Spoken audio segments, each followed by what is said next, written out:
l'a traité de fou pour avoir acheté une vieille colle abandonnée à 4 $. 6 mois plus tard, la banque l'appelait Monsieur. Ce qu'il allait découvrir sous ses planchers pourris n'était pas seulement une question d'argent. Il s'agissait d'une promesse faite par un homme qu'il connaissait à peine. Une promesse qui le forcerait à choisir entre un avenir confortable et une vérité difficile.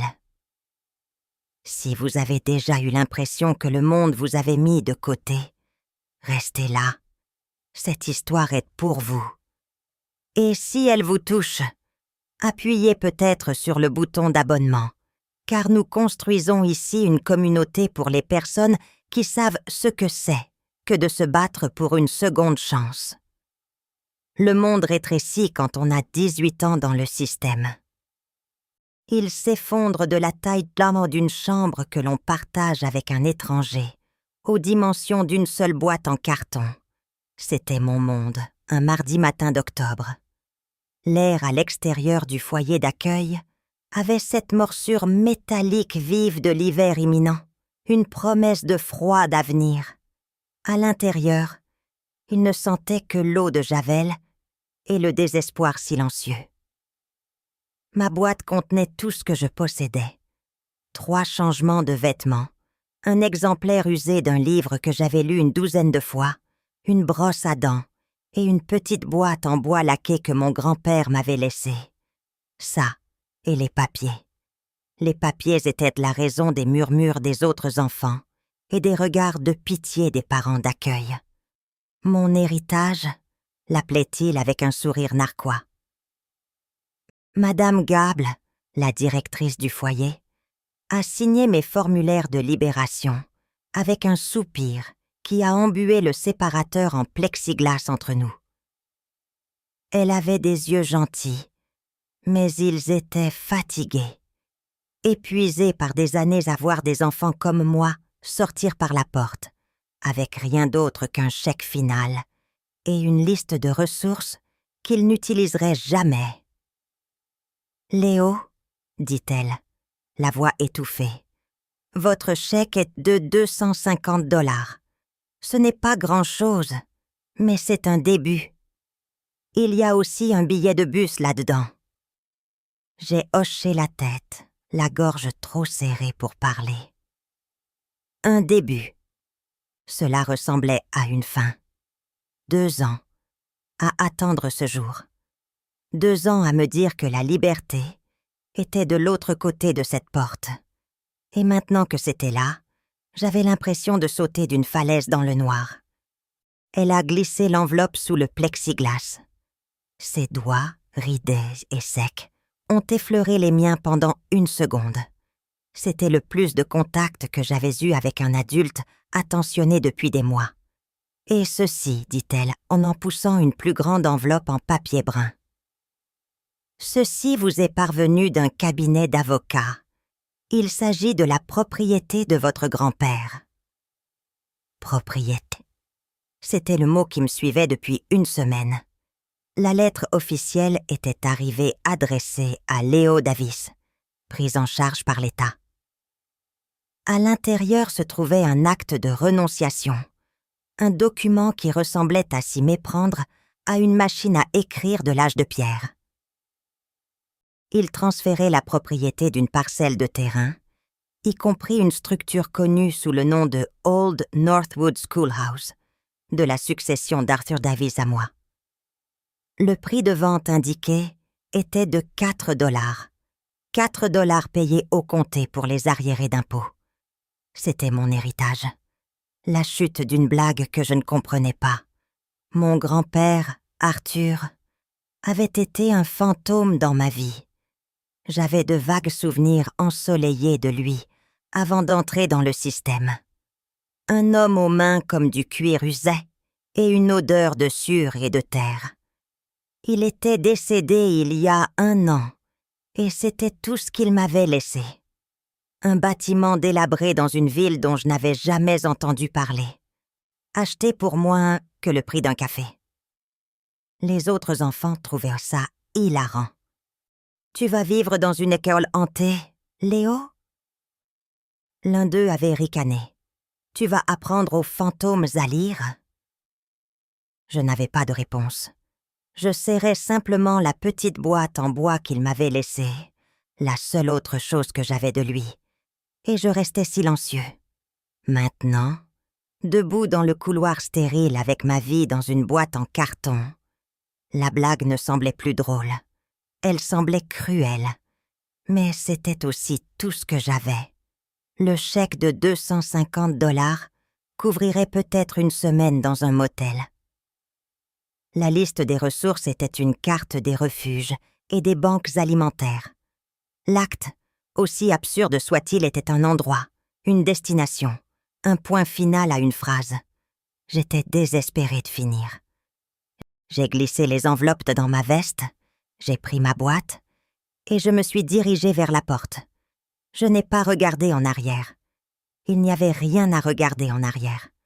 Le trajet en bus fut un long voyage grondant, des banlieues grises et anonymes, au cœur d'un paysage oublié. La ville se transformait en centres commerciaux, puis en terres agricoles, qui cédaient lentement la place à des forêts denses et enchevêtrées de pins et de bouleaux. Le ciel prenait un bleu plus profond, plus froid. Nous avons passé des villes qui n'étaient guère plus qu'une station-service et un magasin général barricadé. À chaque kilomètre, j'avais l'impression de voyager non seulement à travers l'État, mais aussi dans le temps. Northwood n'était pas un arrêt. Le chauffeur de bus, un homme corpulent au visage gentil et fatigué, a dû être rappelé ou me laisser. Il s'est arrêté sur l'accotement d'une route à 2 voies, les freins sifflant dans le silence profond. « C'est ici, mon garçon », dit-il me regardant dans le rétroviseur avec un mélange de curiosité et d'inquiétude. « Tu es sûr que c'est là que tu veux être ?» J'ai regardé par la fenêtre. Il n'y avait aucune ville en vue. Juste la route, un mur dense d'arbres et une piste de terre disparaissant dans les bois. Une pancarte décolorée et écaillée indiquait Northwood Pop 112. « Je suis sûre !» J'ai menti. J'ai attrapé ma boîte et je suis sortie. Le bus s'est éloigné avec un autre sifflement et un nuage de fumée de diesel, me laissant dans un silence si complet qu'il résonnait à mes oreilles. L'air était différent ici. Il était pur et froid, lourd de l'odeur de terre humide et d'aiguilles de pin. Il sentait mes plus faibles souvenirs de mon grand-père. Pour la première fois de la journée, une parcelle de quelque chose qui n'était pas de la peur s'effrayait un chemin dans ma poitrine. Cela ressemblait un peu à de l'espoir. Selon la carte dessinée à la main que l'avocat avait incluse, l'école se trouvait à environ 1 mile le long de la piste de terre. Mes baskets craquaient sur le gravier pendant que je marchais, ma boîte semblant plus lourde à chaque pas. Les arbres formaient une canopée au-dessus, saupoudrant le chemin d'une faible lumière de fin d'après-midi. C'était beau d'une manière sauvage et indomptée, mais c'était aussi étrangement isolé. Quel genre d'homme choisit de mourir ici? Quel genre d'homme laisse un endroit comme celui-ci à un petit-fils, qu'il n'a pas vu depuis 10 ans? Puis je l'ai vu. La piste s'ouvrait sur une petite clairière. Et là, elle se tenait, la vieille école de Northwood. C'était une simple structure d'une pièce, autrefois peinte en blanc, mais maintenant la peinture s'écaillait en longues bandes lépreuses, révélant le bois gris patiné en dessous. Le toit s'affaissait au milieu comme un vieux cheval fatigué.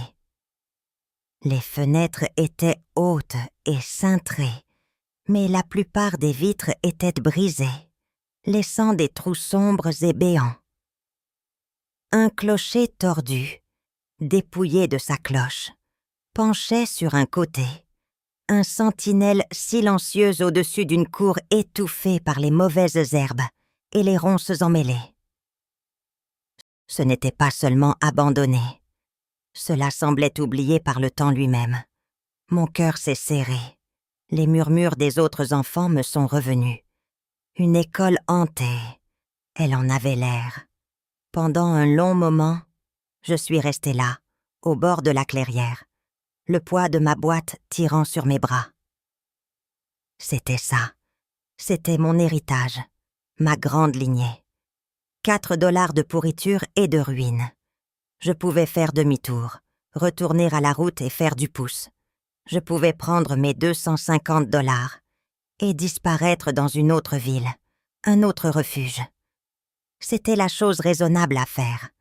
C'était la chose sensée à faire. Mais j'en avais assez de fuir. J'en avais assez des refuges et des lits temporaires. Cet endroit, aussi brisé soit-il, était à moi. L'idée était à la fois terrifiante et exaltante. Prenant une profonde inspiration de l'air froid et pur, j'ai traversé la cour envahie par la végétation, les mauvaises herbes m'agrippant aux chevilles. Et j'ai marché sur le porche. Une vieille clé en laiton lourd était scotchée à l'acte. D'une main tremblante, je l'ai glissée dans la serrure de l'immense porte en chêne lamellée. La serrure était rigide de rouille et d'inutilisation. J'ai dû y mettre mon épaule, tournant la clé avec tout mon poids, jusqu'à ce que, avec un gémissement de protestation et un fort craquement résonnant, le pêne se dégage. La porte s'est ouverte sur l'obscurité. L'air qui s'en est échappé était épais et moisi, l'odeur du temps emprisonné, du papier en décomposition et du bois humide, et la légère odeur crayeuse de poussière. Je me tenais sur le seuil, mes yeux s'habituant à la pénombre. L'intérieur était une vaste pièce. La lumière du soleil filtrait à travers les fenêtres brisées en colonnes poussiéreuses et inclinées, illuminant une scène de décomposition parfaite. Des bureaux, petits et marqués par les graffitis de générations disparues, étaient dispersés sur les planchers, comme si les enfants s'étaient enfuis à la hâte. Un énorme poêle à boire en fonte se trouvait au centre de la pièce, recouvert d'une fine couche de rouille. Au fond, une estrade surélevée abritait le bureau de l'enseignant, et derrière, un immense tableau noir en ardoise portait encore les légères traces fantomatiques d'une leçon en écriture cursive. C'était un tombeau, un monument à une communauté morte. Je suis entrée, mes pas résonnant dans l'espace caverneux. Les planchers craquaient et gémissaient sous mon poids, et je marchais prudemment, testant chaque pas. J'ai posé ma boîte sur le bureau de l'enseignant, envoyant un nuage de poussière dans l'air qui dansait dans les rayons du soleil. J'ai passé une main sur le bois marqué. Gravé sur la surface se trouvait un cœur avec les initiales AD plus EM. Mon grand-père, Arthur Davis. Une vive douleur de chagrin m'a frappée, si intense qu'elle m'a coupé le souffle. Il était là, son fantôme, son souvenir. Tout était imprégné dans les murs mêmes de cet endroit. J'ai passé l'heure suivante à explorer. Mon désespoir initial cédant lentement la place à un étrange sentiment de propriété. J'ai ouvert une porte à l'arrière et j'ai trouvé un petit vestiaire, de minuscules crochets tapissant encore les murs, et une autre porte qui menait à un petit espace exigu, qui devait être les quartiers de l'enseignant, contenant un cadre de lit rouillé et une commode effondrée.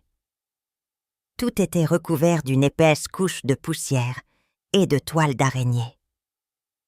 C'était écrasant. L'ampleur de la négligence était stupéfiante. Qu'étais-je censé faire de tout ça? Je n'avais ni l'argent, ni les compétences, ni la force pour le réparer. Mon grand-père devait être fou.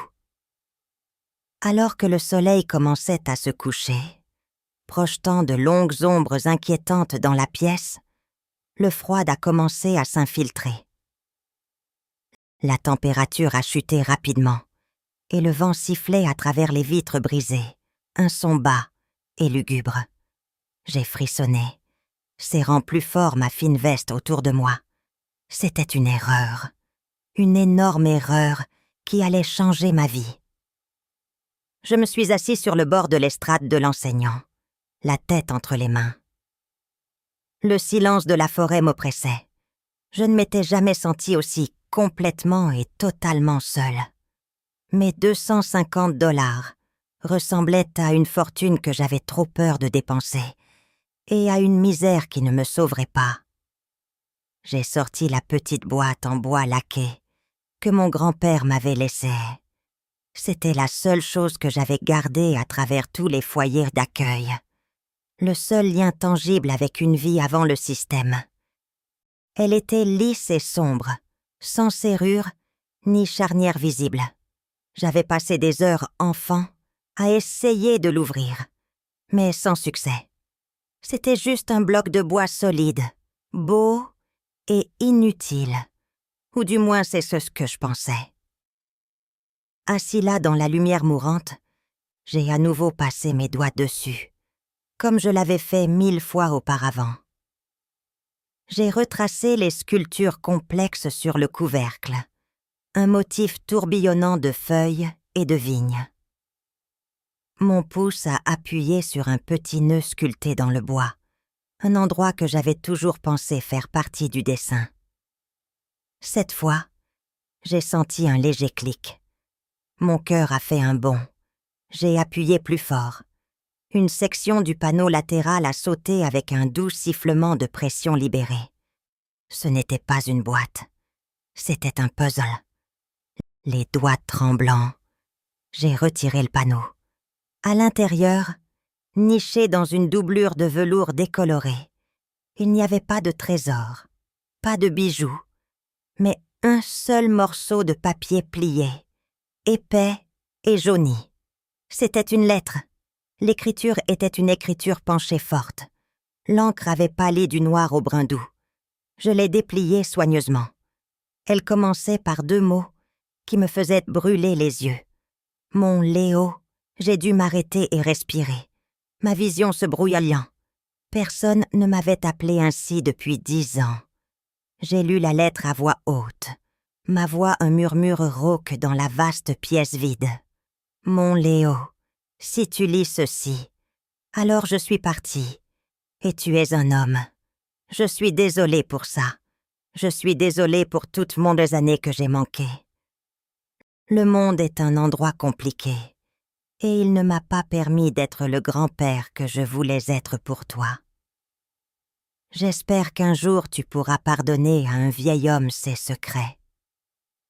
J'ai dû m'arrêter à nouveau, m'essuyant les yeux avec le dos de ma main.